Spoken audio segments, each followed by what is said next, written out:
Hello friends, एक बार पुनः आप लोगों का स्वागत है हमारे यूट्यूब चैनल स्टडी 26 पे। और आज के वीडियो में हम लोग हिस्ट्री पेपर जो MIC है उसका क्वेश्चन पेपर देखेंगे। हिस्ट्री MIC का जो कि आप देख लीजिए, सेशन जो है आपका वो है 2023 से 27 का, उन्हीं बच्चों का है। तो देखिए क्वेश्चन पेपर ये मुंगेर यूनिवर्सिटी के बच्चों का है। मुंगेर यूनिवर्सिटी में जो एग्ज़ाम हो रहा है उनके बच्चों का है और MIC हिस्ट्री, ठीक है। तो इसमें देखते हैं कि कौन कौन से क्वेश्चन आपने किए होंगे और क्या इसका सही उत्तर होगा। पहला ऑब्जेक्टिव क्वेश्चन है खंड ए में, ग्रुप ए में ऑब्जेक्टिव क्वेश्चन था 10। उसमें से क्या था, ऋग्वेद के सूक्तों की संख्या कितनी है, 1028, इसका सही होगा। उसके बाद देखिए दूसरा है हीनयान और महायान। अभी तुरंत बताए थे हम कुछ देर पहले कि किससे संबंधित है हीनयान और किससे महायान। हीनयान महायान दोनों बौद्ध धर्म से संबंधित है। और जैन धर्म से बच्चों कौन है, तो जैन धर्म से श्वेताश्वर और दिगंबर। ये बात ध्यान में रखिए, श्वेताश्वर और दिगंबर जैन धर्म से। इस बार हीनयान महायान पूछ रहा है तो अगला बार जैन धर्म से संबंधित चीज़ पूछेगा, ठीक है, याद रखिएगा आप।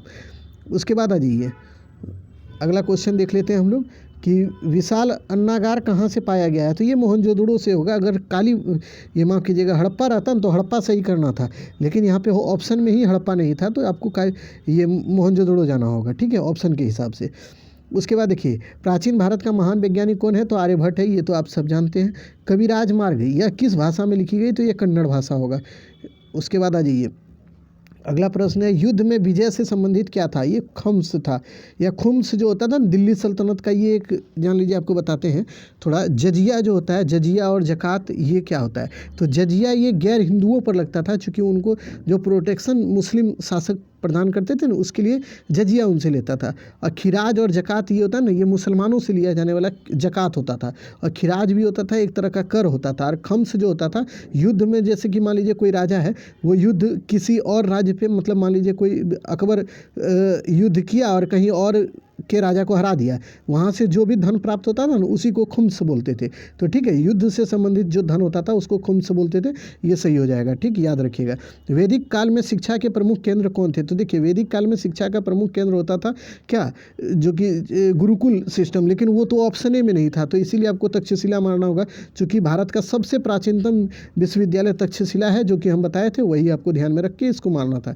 जैन धर्म की प्रथम सभा किस सम्राट के समय में हुई थी, तो ये चंद्रगुप्त मौर्य। ये आसान क्वेश्चन है, ये सब तो आपको ध्यान में रखना ही होगा, क्योंकि ये सब क्वेश्चन पूछा है तो हो सकता है अगला बार बौद्ध धर्म से पूछ दे। उसके बाद देखिए बौद्ध काल में शिक्षा का प्रदान जहाँ किया जाता था उसको क्या बोलते थे, गुरुकुल बोलते थे। गुरुकुल वैदिक काल में जहाँ देते थे उसको गुरुकुल बोलते थे। मकतब और मदरसा होता था, ये सल्तनत काल में जो कि मुस्लिम शासकों के समय दिया जाता था, उसको मकतब और मदरसा में दिया जाता था। और मठों और बिहारों में जो है ये बुद्ध काल में दिया जाता है या बौद्ध काल में दिया जाता था, ये याद रखिएगा। मठ और बिहार कहा जाता था शिक्षा के केंद्र को। अब मिशनरी स्कूल जो हुआ वो ईसाइयों के समय में आया, यानी आधुनिक काल में। मेगास्थनीज किसके समय भारत आया, चंद्रगुप्त मौर्य के समय में, ये तो आप जानते होंगे।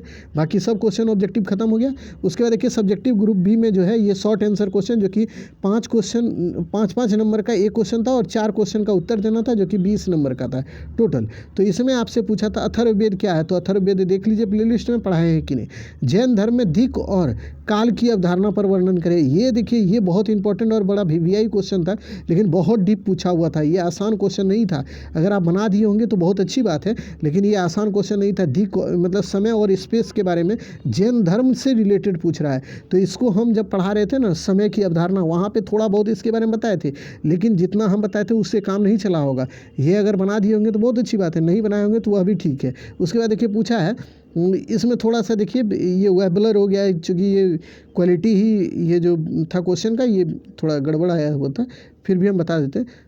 दर्शन शास्त्र का संबंध दर्शन से किस प्रकार है, तो यह भी क्वेश्चन कोई नहीं पढ़ाया होगा। भले बोल दे हम पढ़ाए, कोई नहीं पढ़ाया होगा, हम भी नहीं पढ़ाए हैं। सीधी बात, हम झूठ नहीं बोलेंगे कि हम पढ़ा दिए हैं, ठीक है। तो इसको भी आप अपने मन से ही लिखे होंगे। लेकिन अगला क्वेश्चन देखिए संगमकालीन उद्योग और वाणिज्य के बारे में, तो इसके बारे में भी देखिए बहुत कम ही बच्चे मतलब टीचर पढ़ाए होंगे, लेकिन हम जो पढ़ाए हैं ना उससे जो है ना, आप अगर उसको पढ़े होंगे तो 4 क्वेश्चन आपका बन गया होगा शॉर्ट में। जैसे दिक् और काल की विशेषताओं का वर्णन, यानी कि यहाँ पे देखिए ये जो पढ़ाया हुआ है टाइम एंड स्पेस हमारा वहाँ से आ गया। और गुप्तकालीन व्यापार और वाणिज्य को भी आप पढ़ लिए होंगे, जो कि मैराथन में थोड़ा बहुत इसकी झलकी मारे थे, तो वहीं से आप बना दिए होंगे, ठीक है। अब आ जाइए ग्रुप सी में जो है लॉन्ग आंसर क्वेश्चन, उसमें क्या है, भारतीय साहित्य में महाभारत और रामायण, इसके बारे में तो आप जानिए रहे हैं कि ये तो आसान चीज़ था, इसको तो कई बार पढ़ाए थे, तो ये तो हो गया आपका, ये आसानी से बन गया होगा। उसके बाद देखिए प्राचीन भारत में शिक्षा का मतलब शिक्षा व्यवस्था पर प्रकाश डालिए, तो ये एजुकेशन सिस्टम देख लीजिए मेरे प्लेलिस्ट में जाके, वहाँ हम पढ़ाए हुए हैं कि नहीं। उसके बाद देखिए आया था प्राचीन भारत में राजनीति और शासन की व्यवस्था पर प्रकाश डालें, तो ये कोई नहीं पढ़ाया था। उसके बाद देखिए इसमें 3 ही क्वेश्चन आपको लॉन्ग आंसर क्वेश्चन में याद रखना है, 3 ही क्वेश्चन का उत्तर देना है, जो कि 10-10 नंबर का था आपका, जो कि 30 नंबर टोटल था, जिसमें से पर्यावरण संरक्षण वाला भारतीय विचारधारा वह भी हम पढ़ाए थे, और भारत में देखिए कृषि व्यवस्था के बारे में हम वह भी पढ़ाए थे। यानी इसमें 5 क्वेश्चन में 4 क्वेश्चन लड़ा था, जिसमें आपको 3 ही क्वेश्चन लिखना था। अगर पढ़े होंगे तो सब तो बना ही दिए होंगे, इसमें कहीं कोई आपत्ति वाली बात नहीं रही होगी। लेकिन हाँ, ये बात हम जरूर बोलेंगे, मुंगेर यूनिवर्सिटी का जो MIC क्वेश्चन था, MIC पेपर का, वो थोड़ा टफ था अन्य यूनिवर्सिटी के हिसाब से, लेकिन फिर भी आपने पढ़ा होगा तो बनाया होगा, और हमारे चैनल से जुड़े होंगे तो निश्चित बनाए होंगे, क्योंकि हमने ये सब टॉपिक को अच्छे से पढ़ाया है, और बच्चे भी बोल रहे थे कि सर आपके द्वारा पढ़ाया गया सारा चीज़ आ गया था। इसलिए आप भी कोशिश कीजिए कि अगर आप नए हैं तो आप हमसे जुड़ जाएँ, और ताकि आपको 4 साल की जो ये यात्रा है आपका ग्रेजुएशन का, वो हम आसानी से पार लगवा दें, और आप भी अच्छे नंबर से पार कर जाएँ। चलिए फिर मिलेंगे अगले वीडियो में, तब तक के लिए धन्यवाद।